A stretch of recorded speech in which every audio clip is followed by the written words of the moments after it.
ಹೊಸಕೋಟೆಯ ದೊಡ್ಡ ಮಾನಿಕೆರೆ ಸಮೀಪದ ಟೋಲ್ ಬಳಿ ಖ್ಯಾತ ನರರೋಗ ತಜ್ಞ ಡಾಕ್ಟರ್ ವರದರಾಜು ಹಾಗೂ ಅವರ ಪತ್ನಿ ಶ್ರೀತಾಶ್ರೀ ಅವರು ನೂತನವಾಗಿ ಪ್ರಾರಂಭಿಸಿರುವ ಸ್ಪರ್ಶ ಮಲ್ಟಿ ಸ್ಪೆಷಾಲಿಟಿ ಆಸ್ಪತ್ರೆಯನ್ನ ಮಾಜಿ ಸಂಸದ ಬಿಎನ್ ಬಚ್ಚೇಗೌಡ ಉದ್ಘಾಟನೆ ಮಾಡಿದರೆ ಚಿಕ್ಕಬಳ್ಳಾಪುರ ಲೋಕಸಭಾ ಕ್ಷೇತ್ರದ ನೂತನ ಸಂಸದ ಡಾಕ್ಟರ್ ಕೆ ಸುಧಾಕರ್ ಹಾಗೂ ಮಾಜಿ ಸಚಿವ ಎಂಟಿಬಿ ನಾಗರಾಜು ಜ್ಯೋತಿ ಬೆಳಗಿಸುವ ಮೂಲಕ ಆಸ್ಪತ್ರೆಯನ್ನ ಉದ್ಘಾಟನೆ ಮಾಡಿದ್ದಾರೆ.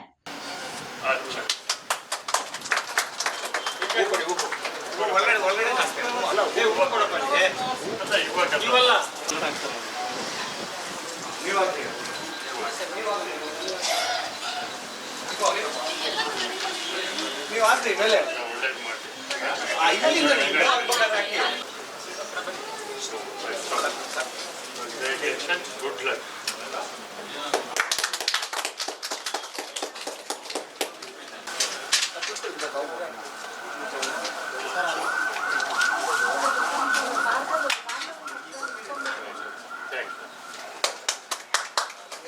ಇನ್ನು ಇದೇ ಸಂದರ್ಭದಲ್ಲಿ ಮಾಜಿ ಸಂಸದ ಬಿಎನ್ ಬಚ್ಚೇಗೌಡ ಅವರು ಆಸ್ಪತ್ರೆ ಕುರಿತು ಹಾಗೂ ಇಲ್ಲಿನ ಸೌಲಭ್ಯಗಳ ಕುರಿತು ಮಾಧ್ಯಮದವರೊಂದಿಗೆ ಮಾತನಾಡಿದ್ದಾರೆ. ನಮ್ಮ ಹೊಸಕೋಟೆ ಪಟ್ಟಣದಲ್ಲಿ ಒನ್ ಮೋರ್ ಅಡಿಷನ್ ಅಂದರೆ ಮತ್ತೊಂದು ಆಸ್ಪತ್ರೆ ಇವತ್ತು ಹೊಸದಾಗಿ ಇಲ್ಲಿ ಪ್ರಾರಂಭ ಆಗಿರ್ತಕ್ಕಂಥದ್ದು ಟೋಲ್ ಸಮೀಪ. ಇದು ಬಹಳ ಅವಶ್ಯಕತೆ ಇದ್ದಂಥ ಒಂದು ಆಸ್ಪತ್ರೆ. ಇದು ಏನಿದೆ, ಇದು ಸ್ಪರ್ಶ ಆಸ್ಪತ್ರೆ ಮತ್ತು ನ್ಯೂರೋ ಸೆಂಟರ್ ಎರಡೂ ಇರುವಂಥದ್ದು ವಿಶೇಷತೆ ಇಲ್ಲಿ. ನಮ್ಮಲ್ಲಿ ಭಾಳಷ್ಟು ಪೇಷಂಟ್ಸ್ ಏನಿದ್ದಾರೆ ಅವರು ಬೆಂಗಳೂರು ಬೇರೆ ಬೇರೆ ಭಾಗಗಳಿಗೆ ಹೋಗಬೇಕಾಗಿತ್ತು. ಅಂಥದ್ದು ಇಲ್ಲೇ ಮಾಡಬೇಕು ಅಂಥೇಳಿ ತೀರ್ಮಾನ ತಗೊಂಡು ಇವತ್ತೇನಿದೆ ಡಾಕ್ಟರ್ ಡಿ ಕೆ ರಮೇಶ್ ಮತ್ತು ಅವರ ಶ್ರೀಮತಿ ಸೀಶಾ ವರದರಾಜ್, ಡಾಕ್ಟರ್ ಸೀತಾ ವರದರಾಜ್ ಅವರು ENT ಅವರೇನೆ. ಅವರು ENT surgeon and ENT ear nose and tongue. ENT ನಮ್ಮಲ್ಲಿ ಯಾವುದೂ ಅಂಥ ಆಸ್ಪತ್ರೆ ಇರಲಿಲ್ಲ ಅಂತ ಕಾಣ್ತದೆ ನನಗೆ ತಿಳಿದಾಗೆ. ಹೊಸಕೋಟೆ ಪಟ್ಟಣದಲ್ಲಿ ಅಥವಾ ಹೊಸಕೋಟೆ ಸಮೀಪ ಎಲ್ಲೂ ಎಲ್ಲ ಬೆಂಗಳೂರಿಗೆ ಹೋಗಬೇಕಾಗಿತ್ತು ಇದ್ರ ಬಗ್ಗೆ. ENT ವಿಶೇಷ ಆಪರೇಷನ್ಸ್, ಅದರ್ ಥಿಂಗ್ಸ್ ಇದೆಲ್ಲ ಬೇಕು ಅಂತ ಆ ದೃಷ್ಟಿಯಲ್ಲಿ ಇವತ್ತು ಒಳ್ಳೆಯ ಕಾರ್ಯವನ್ನು ಇವತ್ತು ನಮ್ಮ ಭಾಗದಲ್ಲಿ ಮಾಡಿರ್ತಕ್ಕಂಥದ್ದು. ಅವರಿಗೆ ನಮ್ಮ ಡಾಕ್ಟರ್ ರಮೇಶ್ ಅವರು ನ್ಯೂರೋ ಸರ್ಜರಿ ಮತ್ತು ವರದರಾಜ್ ಅವರು ಶ್ರೀತಾ ವರದರಾಜ್ ಅವರು ENT ಇಯರ್ ನೋಸ್ ಟಂಗ್ ಅಂತ ಹೇಳಿದ್ದೀನಿ, ಅದರ ಹೆಡ್ ಆಗಿ ಮಾಡಿದ್ದಾರೆ. ಇದು ನನಗೆ ಭಾಳ ಸಂತೋಷ ಆದಂಥ ವಿಷಯ. ಇಲ್ಲಿ ಈ ಭಾಗದಲ್ಲಿ ಯಾವುದು ENT ಈ ಥರ ಇರಲಿಲ್ಲ. ಅದು neuro surgery is also very important. ಎರಡಕ್ಕೂ ಅವಕಾಶವನ್ನು ಮಾಡಿಕೊಟ್ಟಿರ್ತಕ್ಕಂಥದ್ದು ಇವತ್ತು ಇಲ್ಲಿ ಪ್ರಾರಂಭ ಆಗಿರ್ತಕ್ಕಂಥದ್ದು ನಮ್ಮ ಸ್ಪರ್ಶ ಆಸ್ಪತ್ರೆ ಮತ್ತು ನ್ಯೂರೋ ಸೆಂಟರ್ ಅಂತ ಕರೆಯುವಂಥದ್ದನ್ನು ಆಗಿದೆ. ಇದರಿಂದ ಜನಕ್ಕೆ ಉಪಯೋಗ ಆಗಲಿ. ಏನು ಹಸ್ಬೆಂಡ್ ಆ್ಯಂಡ್ ವೈಫ್ ಇಬ್ಬರೂ ಇದ್ದಾರೆ ಇವತ್ತು ಡಾಕ್ಟರ್ಸು. ಬಳಿಕ ಸ್ಪರ್ಶ ಆಸ್ಪತ್ರೆಯ ಆಡಳಿತ ವೈದ್ಯಾಧಿಕಾರಿ ಡಾಕ್ಟರ್ ವರದರಾಜು ಮಾತನಾಡಿ, ಈ ಟೋಲ್ ಬಳಿಯ ಹೈವೇ ರಸ್ತೆಯಲ್ಲಿ ಯಾಕೆ ಆಸ್ಪತ್ರೆ ಮಾಡಿದ್ದೇವೆ, ಬೆಂಗಳೂರಿಗೂ ಇಲ್ಲಿಗೂ ಏನು ವ್ಯತ್ಯಾಸ ಇದೆ ಎಂಬುದನ್ನು ವಿವರವಾಗಿ ತಿಳಿಸಿಕೊಟ್ಟಿದ್ದಾರೆ. ಈಗ ಸ್ಪರ್ಶ ಆಸ್ಪತ್ರೆ ಮತ್ತು ನ್ಯೂರೋ ಸೆಂಟರ್ ಅಂತ ಹೇಳಿ ಒಂದು ಆಸ್ಪತ್ರೆನ ಸ್ಟಾರ್ಟ್ ಮಾಡಿದ್ದೀವಿ. ಈಗ ಮೊದಲನೇ ಪ್ರಶ್ನೆ ಏನು ಉಟ್ಕೊಳ್ಳುತ್ತೆ ಅಂತ ಹೇಳಿದ್ರೆ, ಇದರಲ್ಲೇನು ಬೆಂಗಳೂರಿಗಿಂತ ಏನಾದರೂ ವಿಶೇಷತೆ ಇದೆಯಾ ಅಲ್ಲಿ ಅನ್ನೋದು. ಸೊ ಒಂದು ಕ್ಲಿಯರ್ ಕಟ್ ಆಗಿ ಹೇಳ್ತೀನಿ, ಬೆಂಗಳೂರಿಗಿಂತ ಏನು ವಿಶೇಷತೆ ಅಂತೂ ಏನೂ ಇಲ್ಲ ಇದರಲ್ಲಿ. ಬಟ್ ಏನು ವಿಶೇಷತೆ ಅಂದರೆ, ಈಗ ಬೆಂಗಳೂರಲ್ಲಿ ಏನಾಗುತ್ತೆ, ಎಲ್ಲ ಥರದ ಫೆಸಿಲಿಟಿ ಟ್ರೀಟ್ಮೆಂಟ್ಸ್ ಸಿಗುತ್ತೆ. ಆದರೆ ಈಗ ಪೆರಿಫೆರಿ ಅಂದರೆ ರೂರಲ್ ಪ್ಲೇಸಸ್ ಏನಂತೀವಿ, ಅಲ್ಲಿ ಏನಾಗ್ತಾರೆ, ಜನ ವಂಚಿತರಾಗ್ತಾರೆ. ಅಂದರೆ ಸರಿಯಾದ ಸಮಯಕ್ಕೆ ಸರಿಯಾದ ಟ್ರೀಟ್ಮೆಂಟ್ ಸಿಗದೆ ಜನ ವಂಚಿತರಾಗಿ ಸುಮಾರು ಏನಾಗುತ್ತೆ, 1 ಗಂಟೆಯಿಂದ 2 ಗಂಟೆ ಟೈಮು ಇಲ್ಲಿಂದ ಅಲ್ಲಿಗೆ ರೀಚ್ ಆಗೋದಕ್ಕೇ ಸಮಯಾವಕಾಶ ತಗೋಬೇಕಾಗತ್ತೆ. ಸೊ ಅದರಿಂದ ಈಗ ಯಾವುದೇ ಒಂದು ನ್ಯೂರೋ ಟ್ರಾಮಾ, ತಲೆಗೆಟ್ಟು ಬಿದ್ದಿರುತ್ತೆ, ಸ್ಪೈನ್ ಗೆಟ್ ಬಿದ್ದಿರುತ್ತೆ, ಸೊ ಅಬ್ಡೋಮೆನ್ ಹೊಟ್ಟೆ ಗೆಟ್ ಬಿದ್ದಿರುತ್ತೆ, ಚೆಸ್ಟ್ ಗೆಟ್ ಬಿದ್ದಿರುತ್ತೆ ಅಂದ್ಕೊಳ್ಳಿ. ಸೊ ಆ ಟ್ರಾಮಾ ಅಂತ ಬಂದರೆ ನಮಗೆ ಗೋಲ್ಡನ್ ಅವರ್ ಅಂತ ಹೇಳ್ತೀವಿ. ಅಂದರೆ ವಿತಿನ್ 1 hour ನಾವು ಚಿಕಿತ್ಸೆ ಸ್ಟಾರ್ಟ್ ಮಾಡಿದ್ರೆ ಸೊ ಅದು ಫಲಕಾರಿಯಾಗೋದ್ರಲ್ಲಿ ಯಶಸ್ವಿ ಆಗ್ತೀವಿ ಅಂತ. ಸೊ ಆ ಗೋಲ್ಡನ್ ಅವರ್ ಅನ್ನೋ ಒಂದು ಇದಕ್ಕೆ ಇಲ್ಲಿ ಈ ಥರ ಹೈವೇನಲ್ಲಿ ಒಂದು ನ್ಯೂರೋ ಸೆಂಟರ್ ಸ್ಟಾರ್ಟ್ ಮಾಡಿ ನಾವು ನಮ್ಮ ಸೇವೆನ ಸಲ್ಲಿಸೋದ್ರಿಂದ ಸೊ ಜನಗಳಿಗೆ ಉಪಯೋಗ ಆಗುತ್ತೆ. ಒಂದು ಎರಡನೇದು ಇನ್ನೊಂದು ವಿಶೇಷತೆ ಏನು ಅಂತ ಹೇಳಿದ್ರೆ ನ್ಯೂರೋ ಸರ್ಜರಿಗೆ ಸಂಬಂಧಪಟ್ಟಂಗೆ ನ್ಯೂರೋಲಜಿಗೆ ಸಂಬಂಧಪಟ್ಟಾಗೆ ಅದಕ್ಕೆಲ್ಲ ಏನೆಲ್ಲ ಟೆಸ್ಟ್ ಬೇಕಾಗುತ್ತೆ, ಸಿ ಟಿ ಸ್ಕ್ಯಾನ್ ಆಗಲಿ, ನಾವು ENG ಅಂತೀವಿ, ಇನ್ನು ಈ ಫಿಟ್ಸ್ ಕಾಯಿಲೆಗೆ ಮತ್ತು ಸ್ಟ್ರೋಕ್ ಟ್ರೀಟ್ಮೆಂಟ್ಗೆ, ಸೊ ಇದಕ್ಕೆಲ್ಲ ಅನುಕೂಲ ಆಗೋ ಥರ ಎಲ್ಲ ಟೆಸ್ಟ್ಗಳು ಮತ್ತು ಎಲ್ಲ ಟ್ರೀಟ್ಮೆಂಟ್ ಮಾಡಲಿಟೀಸು ಇಲ್ಲಿ ಒಳಗೊಂಡಿರುತ್ತೆ. ಅಂದರೆ ಒಂದೇ ಸೂರಿನಡಿ ಎಲ್ಲ ಚಿಕಿತ್ಸೆಗಳು ಆಗೋ ಥರ ಇರುತ್ತೆ. ನ್ಯೂರೋಲಜಿ ಸಂಬಂಧಪಟ್ಟ ಎಲ್ಲ ಚಿಕಿತ್ಸೆನೂ ಸಿಗುತ್ತೆ. ಎರಡನೇದು ಅದಾದಮೇಲೆ ಇನ್ನೂ ಏನು ವಿಶೇಷ ಅಂತ ಹೇಳಿದ್ರೆ ಈಗ ಎಲ್ಲರೂ ಏನಾಗ್ತದೆ, ಎಲ್ಲರಿಗೂ ಕಾಯಿಲೆ ಬರುತ್ತೆ, ಹೋಗಿ ತೋರಿಸ್ಬೇಕಾಗತ್ತೆ. ಯಾವಾಗ ನಮಗೆ ಈ ರೂರಲ್ ಪ್ಲೇಸಲ್ಲಿ ಚಿಕಿತ್ಸೆ ವಂಚಿತರಾಗ್ತಾರೆ, ಪಟ್ಟಣಕ್ಕೆ ಹೋದಲ್ಲಿ ಏನಾಗುತ್ತೆ, ಅಲ್ಲಿ ಕಾರ್ಪೊರೇಟ್ ಹಾಸ್ಪಿಟಲ್ಗೆ ಹೋದರೆ ಅನಿವಾರ್ಯವಾಗಿ ಅವರು ಸ್ವಲ್ಪ ಹೆಚ್ಚಿಗೆ ಬೆಲೆ ಅಂದರೆ ಈಗ ಹಣ ಖರ್ಚು ಮಾಡಬೇಕಾಗತ್ತೆ. ಸೊ ಈಗ ನಾವು ಇಲ್ಲಿ ಸ್ಟಾರ್ಟ್ ಮಾಡೋದಕ್ಕೆ ಏನಾಗುತ್ತೆ, ಕಡಿಮೆ ಹಣ ಖರ್ಚು ಮಾಡೋದ್ರಲ್ಲೇ ಉತ್ತಮ ಗುಣಮಟ್ಟದ ಟ್ರೀಟ್ಮೆಂಟ್ನ ಸೊ ಜನಗಳಿಗೆ ಸೊ ಕೊಡೋ ರೀತಿ ನಾವು ಈಗ ಒಂದು ಅನುಷ್ಠಾನ ತರಬೇಕು ಅನ್ನೋ ಒಂದೇ ಒಂದು ಕಾರಣಕ್ಕೋಸ್ಕರ ಸೊ ಈ ಹೊಸಕೋಟೆ ಗ್ರಾಮದಲ್ಲಿ ಇವತ್ತು ಹೊಸಕೋಟೆ ಟೋಲ್ ಹತ್ರ, ಎಕ್ಸಾಕ್ಟ್ಲಿ ಹೊಸಕೋಟೆ ಟೋಲ್ ಹತ್ರ ಸೊ ಸ್ಪರ್ಶ ಆಸ್ಪತ್ರೆ ಮತ್ತು ನ್ಯೂರೋ ಸೆಂಟರ್ ಅಂತ ಇವತ್ತಿಂದ ಪ್ರಾರಂಭಿಸಿದ್ದೀವಿ.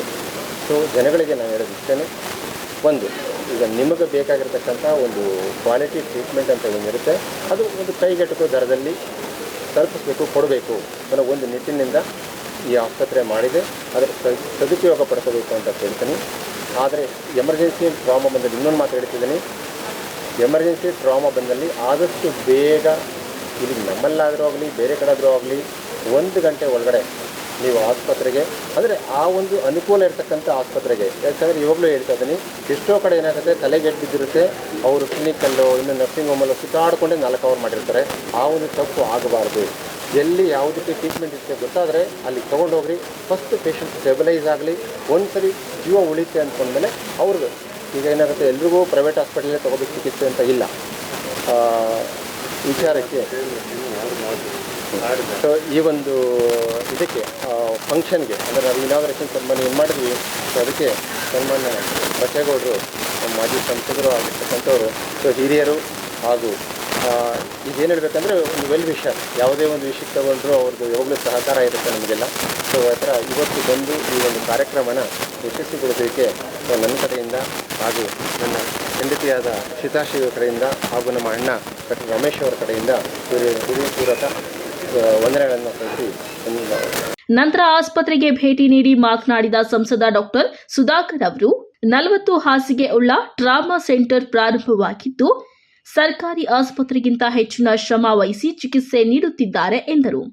ಸ್ಪರ್ಶ ಆಸ್ಪತ್ರೆ ಮತ್ತು ನ್ಯೂರೋ ಸೆಂಟರ್ ಡಾಕ್ಟರ್ ವರದರಾಜುರವರು ಮತ್ತು ಅವರ ಪತ್ನಿ ಡಾಕ್ಟರ್ ಶ್ರೀತಾ ವರದರಾಜುರವರು ಸೇರಿದ ಇಬ್ಬರು ದಂಪತಿಗಳು ರಾಷ್ಟ್ರೀಯ ಹೆದ್ದಾರಿ ಹೊಸಕೋಟೆ ಟೋಲ್ ಅಮಾನಿ ದೊಡ್ಡಕೆರೆ ಇದರ ಅಲ್ಲಿ ಸ್ಪರ್ಶ ಆಸ್ಪತ್ರೆ ಅಂತೇಳಿ ಇವತ್ತು ಉದ್ಘಾಟನೆಯನ್ನು ನಾವು ಮಾಡಿದ್ದೇವೆ. ನಾನು, ನಮ್ಮ ಆತ್ಮೀಯರು, ಮಾಜಿ ಸಚಿವರು, ವಿಧಾನ ಪರಿಷತ್ನ ಸದಸ್ಯರು MTV ನಾಗರಾಜಣ್ಣವರು, ಮಾಜಿ ಶಾಸಕರು, ಹಿರಿಯರು ಆಗಿರ್ತಕ್ಕಂಥ ಮಾಲೂರಿನ ನಾಗರಾಜಣ್ಣವರು, ಭಾಳ ಸಂತೋಷ ಆಗ್ತಾಯಿದೆ. ಯಾಕೆಂದರೆ ಇದು ಭಾಳ ಅಪಘಾತ ಆಗುವಂಥ ಒಂದು ಸ್ಥಳಗಳು. ಇಲ್ಲಿ ಟ್ರಾಮಾ ಸೆಂಟರ್ ವಿಶೇಷವಾಗಿ ಅದಕ್ಕೆ ಒತ್ತನ್ನು ಕೊಟ್ಟು ತೆರೆದಿರ್ತಕ್ಕಂಥ ಈ 40 ಹಾಸಿಗೆ ಸಾಮರ್ಥ್ಯ ಇರ್ತಕ್ಕಂಥ ಒಂದು ಆಸ್ಪತ್ರೆ ಇಲ್ಲಿನ ಜನರಿಗೆ ಭಾಳಷ್ಟು ವಿಶೇಷವಾಗಿ ಸೇವೆ ಇಬ್ಬರು ದಂಪತಿಗಳು ಇಲ್ಲೇ ಇರೋದ್ರಿಂದ ಚಿಕಿತ್ಸೆಗೆ ಸೇವೆಗೆ ಹೆಚ್ಚಿನ ಒತ್ತನ್ನು ಅವರು ಕೊಡಬೇಕು ಅಂತೇಳಿ ನಾನು ಕೂಡ ಬಯಸ್ತೇನೆ, ಅವ್ರಿಗೆ ಮನವಿ ಮಾಡ್ತೇನೆ. ಇವತ್ತು ಖಾಸಗಿ ಆಸ್ಪತ್ರೆಗಳ ಒಂದು ಇಂಪಾರ್ಟೆನ್ಸ್ ಈ ದೇಶದಲ್ಲಿ ತಮಗೆಲ್ಲ ಕೂಡ ಗೊತ್ತಿದೆ. ಸರ್ಕಾರದ ಆಸ್ಪತ್ರೆಗಳ ಸೇವೆ 40% ಖಾಸಗಿಯವರ ಪಾಲು ಇವತ್ತು 50 ಹೆಚ್ಚಿದೆ ಈ ದೇಶದಲ್ಲಿ. ಆದರೆ ನಾನು ಒಂದು ಮಾತನ್ನು ಹೇಳಲಿಕ್ಕೆ ಬಯಸ್ತೇನೆ, ಯಾವುದೇ ಖಾಸಗಿ ಆಸ್ಪತ್ರೆ ಈ ರಾಜ್ಯದಲ್ಲಿ ಈ ದೇಶದಲ್ಲಿ ಸೇವೆಗೆ ಹೆಚ್ಚಿನ ಒತ್ತನ್ನು ಕೊಡಬೇಕಾಗ್ತದೆ. ಮತ್ತು ಆ ಸೇವೆ ಮಾಡುವಾಗ ಚಿಕಿತ್ಸೆಯನ್ನು ಕೊಡುವಾಗ ಅವರ ಆರ್ಥಿಕ ಸ್ಥಿತಿಗತಿಗಳು, ಆ ರೈತರದಿರ್ಬೋದು, ಯಾರು ರೋಗಿಗಳು ಬರ್ತಾರೆ ಅವರ ಆರ್ಥಿಕ ಸ್ಥಿತಿಗತಿ, ಅವರ ಹಿನ್ನೆಲೆಯನ್ನು ನೋಡ್ಕೊಂಡು ಅವರಿಗೆ ಗುಣಮಟ್ಟದ, ಅವರಿಗೆ ಕೈಗೆಟುಕುವಂತಹ ಒಂದು ದರದಲ್ಲಿ ಅವರಿಗೆ ಚಿಕಿತ್ಸೆ ಕೊಟ್ಟಾಗ ಮಾನವೀಯತೆಯನ್ನು ಮೆರೆದಂಗಾಗ್ತದೆ ಮತ್ತು ಅವರಿಗೆ ಸಹಾಯ ಆಗ್ತದೆ. ಅದನ್ನು ಮನಸ್ಸಿನಲ್ಲಿ ಇಟ್ಕೊಂಡು ಈ ಒಂದು ಹೊಸ ಸಂಸ್ಥೆ ಸ್ಪರ್ಶ ಅನ್ನುವಂಥದ್ದು ಇವತ್ತು ಡಾಕ್ಟರ್ ವರದರಾಜ್ರವರು ಮಾಡಿದ್ದಾರೆ. ಅವರಿಗೆ ಶುಭ ಕೋರ್ತೇನೆ. ಅವರು ದಂಪತಿಗಳಿಗೆ ಈ ಹೊಸ ಆಸ್ಪತ್ರೆ, ನಮ್ಮ ಡಾಕ್ಟರ್ ರಮೇಶ್ ಅವರು ಕೂಡ ಒಕ್ಕಲಿಗರ ಸಂಘದ ನಿರ್ದೇಶಕರು, ನನ್ನ ಆತ್ಮೀಯರು, ಅವರು ಕೂಡ ನನ್ನ ಜೊತೆಯಲ್ಲಿದ್ದಾರೆ. ಹಾಗಾಗಿ ಈ ಒಂದು ಆಸ್ಪತ್ರೆ ದೊಡ್ಡದಾಗಿ ಬೆಳಿಬೇಕು, ಜನಾನುರಾಗಿ ಆಗಬೇಕು, ಜನರು ಬಯಸಬೇಕು. ಸ್ಪರ್ಶ ಆಸ್ಪತ್ರೆಗೆ ಹೋದರೆ ಅತ್ಯುತ್ತಮ ಚಿಕಿತ್ಸೆ ಸಿಗ್ತದೆ ಅನ್ನುವಂಥ ಒಂದು ವಿಶ್ವಾಸದೊಂದಿಗೆ ಈ ಒಂದು ಸಂಸ್ಥೆ ಬೆಳೀಲಿ ಅಂತೇಳಿ ನಾನು ತುಂಬು ಹೃದಯದ ಒಂದು ಹಾರೈಸಿ ಅವರಿಗೆ ನಾನು ಅಭಿನಂದನೆಗಳನ್ನು ಸಲ್ಲಿಸ್ತೇನೆ. ಬಳಿಕ ಮಾಜಿ ಸಚಿವ ಎಂಟಿಬಿ ನಾಗರಾಜು ಮಾತನಾಡಿ, ಈ ಭಾಗದಲ್ಲಿ ಹೆಚ್ಚಿನ ಜನಸಂದಣಿ ಹಾಗೂ ಕಾರ್ಖಾನೆಗಳು ಹೆಚ್ಚಾಗಿದ್ದು ಜನರಿಗೆ ಗುರುತೇ ಸಿಗದ ಕಾಯಿಲೆಗಳು ಹೆಚ್ಚಾಗಿವೆ.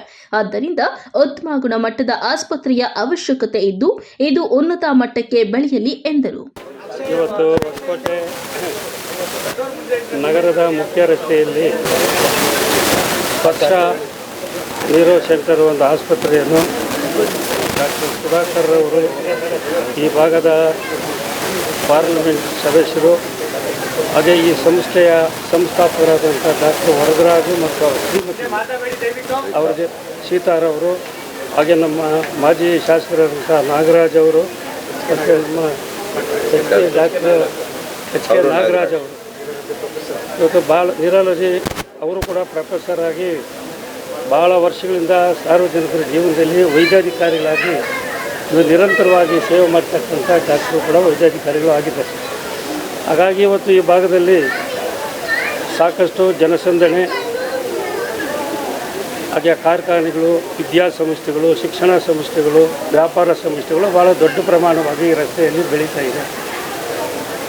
ಪ್ರತಿನಿತ್ಯ ಕೂಡ ಈಗಿನ ಜನರ ಜೀವನ ಶೈಲಿಯಲ್ಲಿ ಭಾಳಷ್ಟು ಹೊಸ ಕಾಯಿಲೆಗಳು ಕೂಡ ಪ್ರಾರಂಭ ಆಗ್ತಾಯಿದೆ. ಕೆಲವು ಕಾಯಿಲೆಗಳು ಅದರ ಹೆಸರೇಳಲಿಕ್ಕೆ ಡಾಕ್ಟ್ರುಗಳಿಗೆ ಗೊತ್ತಾಗಲ್ಲ ಅಂಥ ಕಾಯಿಲೆಗಳು ಕೂಡ ಪ್ರಾರಂಭ ಆಗಿದ್ದಾವೆ. ಅದರಿಂದ ಎಷ್ಟೇ ಇವತ್ತು ಆಸ್ಪತ್ರೆಗಳು ಹೊಸದಾಗಿ ನೂತನವಾಗಿ ಪ್ರಾರಂಭ ಆದರೂ ಕೂಡ ಅಷ್ಟೇ ಜನರ ಸಮಸ್ಯೆಗಳು, ಡಿಮ್ಯಾಂಡು, ರೋಗಿಗಳು ಕೂಡ ಭಾಳಷ್ಟು ಈ ಭಾಗದಲ್ಲಿ ಈಗಾಗಲೇ ಆಸ್ಪತ್ರೆಗಳು ಕೂಡ ಹೊಸದಾಗಿ ತೆರೀತಾ ಇದೆ. ಹಾಗಾಗಿ ನಾವೆಲ್ಲರೂ ಸೇರಿ ದೀಪ ಬೆಳಗಿಸೋದರ ಮೂಲಕ ಉದ್ಘಾಟನೆ ಮಾಡಿ ಇದು ಸಾರ್ವಜನಿಕವಾಗಿ ಸಮರ್ಪಣೆ ಮಾಡುವಂಥ ಕೆಲಸ ನಾವೆಲ್ಲರೂ ಕೂಡ ಸೇರಿ ಮಾಡಿದ್ದೇವೆ. ಈ ಸಂಸ್ಥೆ ಒಂದು ಸಣ್ಣ ಸಂಸ್ಥೆಯಾಗಿ ಒಂದು ಪ್ರಾರಂಭೋತ್ಸವ ಮಾಡಿದ್ದೇವೆ. ಮುಂದಿನ ದಿನಗಳಲ್ಲಿ ಈ ಭಾಗದಲ್ಲಿ ಒಂದು ದೊಡ್ಡ ಸಂಸ್ಥೆಯಾಗಿ ಬೆಳೀಲಿ. ಇದು ಸಾರ್ವಜನಿಕರಿಗೆ, ಅದರಲ್ಲಿ ನಿಜವಾಗಿ ಬಡವರಿಗೆ, ರೈತರಿಗೆ, ಆರ್ಥಿಕವಾಗಿ ಹಿಂದುಳಿದಂಥ ಸಮುದಾಯಗಳಿಗೆ ಒಂದು ಹೆಚ್ಚಿನ ಸೇವೆ ಆಗಲಿ ಅಂತೇಳಿ ನಾವಿವತ್ತು ಈ ಸಂಸ್ಥೆಯ ಸಂಸ್ಥಾಪಕರಲ್ಲಿ ಕೂಡ ನಾವು ಈ ಮಾತನ್ನು ಹೇಳಲಿಕ್ಕೆ ಬಯಸ್ತೇವೆ. ಸಮಾಜದಲ್ಲಿ ವಿದ್ಯಾದಾನಂ ವೈದ್ಯಾದಾನಂ ಶ್ರೇಷ್ಠಮೈನ ದಾನಂ ಅಂತ ಮಾನ್ಯರು ಹೇಳಿದ್ದಾರೆ.